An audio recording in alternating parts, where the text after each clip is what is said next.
지난해인 2020년 조여정의 한 광고로 인해 논란에 휘말린 적이 있다. 바로 경기도의 재난 기본소득 안내 광고 때문이다. 경기도의 2020년 TV 광고 제작 예산은 총 7억 2천만 원이며 편당 금액은 1억 2천만 원으로 밝혀졌지만 모델류의 경우 법률상 공개할 수 없는 것이 현실이다. 이에 시청자들은 입을 모아 경기도민 1인당 10만 원씩 기본소득이 제공되는데 이 내용을 굳이 전 국민이 시청 가능한 지상파도 모자라 포털 메인, 지하철, 버스 곳곳에 엄청나게 나오던데 그런 돈을 아껴서 긴급지원금에 더 써야 하는 것 아니냐고 비판한 것이다. 게다가 조여정은 유명 배우이기 때문에 모델료를 굳이 밝히지 않아도 절대 적지 않을 것이라는 다수의 의견이 있었다. 그러나 이 논란에도 불구하고 조여정은 다시 한번 경기도 기본소득 광고를 추가로 촬영했고 이에 네티즌들은 시민들 의견에 너무 무심한 것 같다며 비판을 보였다. TVN의 시사 교양 프로그램인 백지연의 피플 인사이드에 출연했던 배우 조여정은 평소 그녀에게 편중됐던 노출 관련 이슈에 대해 속 시원하게 속내를 털어놔 화제가 됐다. 여자로서의 조여정이면 모를까 배우로서의 조여정이라면 연기가 중심이지 노출의 여부가 중요하지 않다는 것이 그녀의 생각이었다. 사실 많은 매체가 그녀에게 연기보다는 노출에 관한 질문을 수없이 많이 던졌는데 그럴 때마다 조여정은 제 커리어가 너무나 자랑스러워서 노출에 대한 포인트는 깊게 생각하지 않는다. 하지만 그런 반응 역시 저를 아끼는 마음이라고 받아들인다고 대답하곤 한다. 이런 그녀의 답변을 본 네티즌들은 우문현답이다. 하나같이 질문은 이상하고 조여정의 대답은 현명하다는 반응이 대다수였다. 최근 배우 한예슬의 남자친구를 폭로해 논란을 빚었던 김용호가 이번엔 유튜브 채널 김용호 연애부장을 통해 배우 조여정을 언급했다. 한예슬 플러스 조여정 지켜주는 회장님이라는 자극적인 제목과 함께 생방송 스트리밍을 진행했는데 그는 한예슬이 아니었다면 내가 조여정을 공개할 일은 없었을 거다라고 말문을 열어 네티즌들을 깜짝 놀라게 했다. 이어 그는 2013년 한 연예기획사 대표가 여자 연예인을 데리고 마카오 원정 도박을 다녀왔다. 내가 직접 확인했고 카지노 출입 기록이 있었다고 밝혔다. 이어서 조여정을 지켜주는 사람은 GXX 회장이라며 취재한 내용이 여럿 있으니 오늘은 여기까지만 하겠다는 말과 함께 방송을 끝냈다. 이를 본 네티즌들은 아직 말뿐이니 다 믿을 필요는 없다. 근데 저 사람은 뭔데 자꾸 연예인들 폭로하는 데만 혈안이냐? 저 말이 사실이라면 조여정이 엄청 놀랄 것 같다 등 분분한 반응을 보이기도 했다. 2018년 한창 미투 운동과 더불어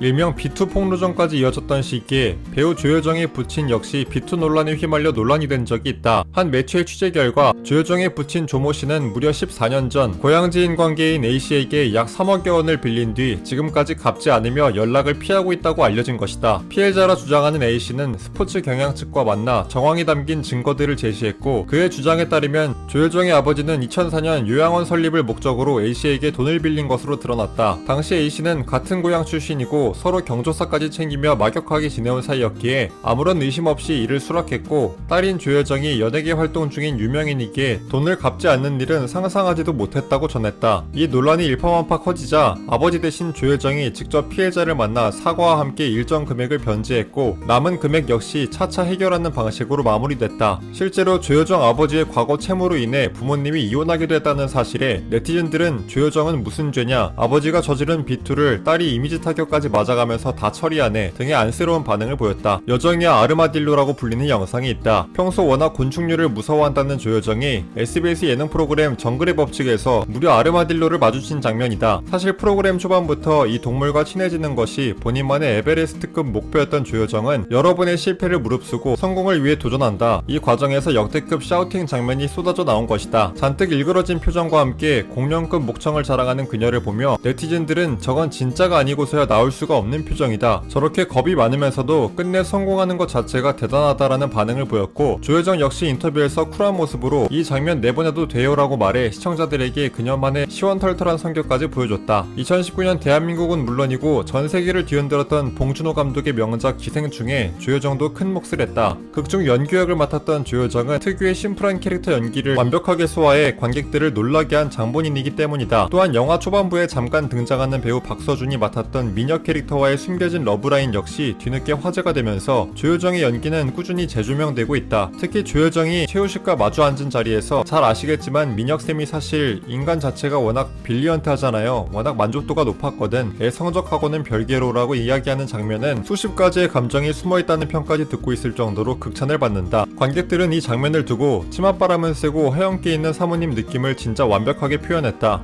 연기 최고다라고 입을 모아 인정하는 분위기다. 2019년 12월에 방영된 KBS2 드라마 99억의 여자에 배우 조효정이 출연했다. 이 드라마는 우연히 현찰 99억을 움켜쥐게 된 여자가 세상과 맞서 싸우는 이야기로 조효정은 극중에서 주인공 정서연 역을 맡아 열연했다. 특히 정웅인과의 호흡을 맞춘 이 장면은 드라마 중에서도 역대급 소름이라고 불리는 부분인데 섬뜩한 표정의 정웅인과 잔뜩 겁에 질린 조효정의 표정 연기가 완벽에 가깝다는 시청자들이 평이 많다. 한때 MBC의 대표 예능 프로그램이었던 강호동의 천생연분은 당대 최고의 스타들만 출연할 수 있는 커플 매칭 국민 예능이었다. 강호동의 천생연분에서 매 회차 마무리 때 킹카와 퀸카를 정하는데 1대부터 31대까지 선정된 역대 킹카 퀸카 리스트에 배우 조효정의 이름도 올라가 있다. 그녀는 현재 배우로도 활동하고 있는 가수 최정원과 함께 27대 킹카 퀸카로 선정된 적이 있으며 1대 31대 중에는 배우 이서진, 윤은혜, 가수 은지원, 장나라 등이 있다. 기생충의 봉준호 감독은 미국 LA에서 만난 트웬틴 타란티노 감독과의 일화를 국내 인터뷰에서 밝힌 적이 있는데 약 20분 정도였다는 대화 시간 중 타란티노 감독은 무려 10분 이상을 배우 조효정 이야기만 했다고 밝혀 화제가 됐다. 타란티노 감독은 기생충 영화의 부잣집 아내 역할의 캐릭터와 연기가 너무나도 인상적이어서 하루 내내 그 생각을 했다고 본 감독에게 전했다고 한다. 이를 본 네티즌들은 기생충 조효정 연기는 세계적인 감독도 빠져들 수밖에 없었던 연기가 맞다. 나도 영화 볼 때는 모든 주인공이 인상 깊었는데 유독 조효정의 연기가 여운이 진하게 남는 건 사실이었다 등의 공감을 보이기도 했다. 조효정은 한 매체와의 인터뷰에서 라스트 신 이후 연규는 어떻게 됐을까요? 라는 질문에 봉준호 감독과의 대화를 이야기해 화제가 된 바 있다. 조효정은 감독님이 토닥여주시면서 그러셨어요. 연규는 금방 재혼했을 테니까 걱정하지 말라고요 라고 말하면서 웃었고 이어서 제가 생각한 건 아마도 민혁쌤이랑 이라 대답했다. 극중 민혁은 박서준이 연기한 캐릭터로 실제로 제작된다는 기생충 드라마 버전에서 조효정과 박서준이 연기했던 연규, 민혁과의 관계가 구체적으로 그려질 예정이라고 한다. 또한 드라마 버전에서는 배우 이정은이 연기했던 문광 캐릭터가 왜 엉망인 꼴로 연규의 집을 다시 찾았는지에 대한 비하인드까지 구체적으로 그려나간다고 해 네티즌들의 기대가 높다. 조효정은 미국 패션 잡지인 W 매거진의 화보를 촬영한 적이 있는데 이 화보 촬영 현장의 콘셉트 연출을 무려 봉준호 감독이 직접 했다고 밝혀 큰 화제가 됐다. 기생충의 연규 역을 세련된 느낌으로 잘 살려낸 화보들을 살펴보자 그녀가 입은 옷은 루이비통, 조르지오 아르마니, 돌체앤가바나, 프라다 등으로 유명 명품 브랜드들의 다양한 아웃핏까지 만나볼 수 있다. 화보를 본 팬들은 연규만의 느낌을 정말 잘 살렸다. 연규 특유의 단순하면서도 맑은 느낌, 동시에 가벼움까지 느껴지는 위트 넘치는 화보들이다라는 극찬이 자자하다. SBS 한밤의 TV 연애에서 조효정은 칸 해변에서 조깅을 했던 경험과 함께 몸매 관리에 관한 이야기를 털어놨다. 칸 영화제 참석이라는 영광과 함께 그녀는 칸 해변에서 아침 조깅을 즐겼는데 조깅 장소가 무려 칸의 해변이라는 점이 믿기지 않아 영광스러웠다고 한다. 또한 그녀는 365일 중에 무려 360일을 다이어트 중이라고 밝혔는데 부모님이 예쁘게 낳아주셨으니 잘 관리해야지 하는 마음이 있는 것 같다라고 말해 시청자들을 흐뭇하게 하기도 했다. 조효정은 동국대 연극영화과에서 학사와 석사 과정을 마쳤다. 당시 학점이 높아서 장학생이었다는 그녀는 성적만 좋았을 뿐 아니라 화려한 외모 덕분에 무려 동국대 공공학번 4대 천왕 중 한 명으로 꼽혔다고 한다. 더욱 놀라운 것은 조효정 외 4대 천왕 인물들인데 무려 배우 전지현과 김수현 그리고 소유진이었다고 한다. 현재 그녀는 서울 소재의 국제예술대학교 연기예술과에서 겸임 교수로 재직 강의 중이다. 최근 조효정이 화끈한 비주얼 변신을 해 화제가 됐다. 6월 초 그녀의 인스타그램을 통해 시원한 쇼컷으로 달라진 헤어스타일을 공개했기 때문이다. 조효정만의 진한 이목구비가 더욱 인형처럼 보이는 데다 세련된 메이크업 아티스트의 느낌이 나기도 해 다양한 매력을 뽐냈다. 이를 본 네티즌들은 안 그래도 점점 더워져서 이발 욕구 넘치는데 쇼컷 뽐뿌 엄청 오는 사진이다. 그래도 내가 하면 저 느낌 안 나겠지 등의 유쾌한 반응이 이어지기도 했다. 머지않아 TVN의 드라마 하이클래스를 통해 안방극장으로 돌아올 예정이라는 배우 조효정님, 날이 갈수록 혀를 내두르게 만드는 연기 실력을 또 한 번 기대해보며 오늘의 영상 마칩니다.